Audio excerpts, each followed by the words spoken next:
എത്ര പ്രാവശ്യം ഭർത്താവിനെ കെട്ടിപ്പിടിക്കുന്നുണ്ട്? ചിന്തിക്ക്.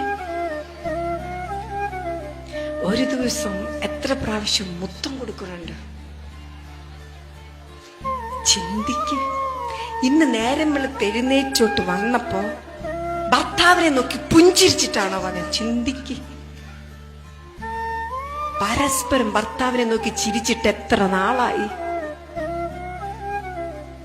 ഭർത്താവിന്റെ തെറ്റിൽ എവിടെയാണ് മുടി നരച്ചിരിക്കുന്നത് നിങ്ങൾ കണ്ടിട്ട് എത്ര നാളായി?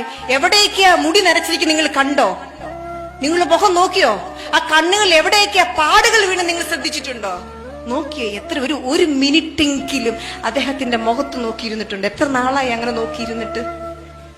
എന്തിനാ കല്യാണം കഴിച്ച? ഇതിനൊന്നും അല്ല എങ്കില്. ഇതൊക്കെയാണെന്നേ ജീവിതത്തിന്റെ ത്രില്ലെന്ന് പറയുന്നേ.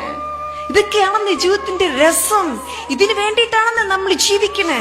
ഇത് കൂടിച്ചേരുമ്പോ കിട്ടുന്ന ഒരു സുഖം, ഒരു ഹാർമണി, ഒരു ഇന്റിമസി ഉണ്ട്. ഇതില്ലാതെ നമ്മൾ നോമ്പ് നോറ്റിട്ട് എന്താണെന്നേ? കുടുംബത്തിൽ ഈശ്വരനുണ്ട്, ഭർത്താവിന്റെ ഹൃദയത്തിൽ ഈശ്വരനുണ്ട്. ആ ഹൃദയം വേദനിപ്പിച്ചിട്ട് പിന്നെ ഇവിടെ വന്നിരുന്ന തിരിച്ചറിയ. ആരെയും വേദനിപ്പിക്കല്ലേ.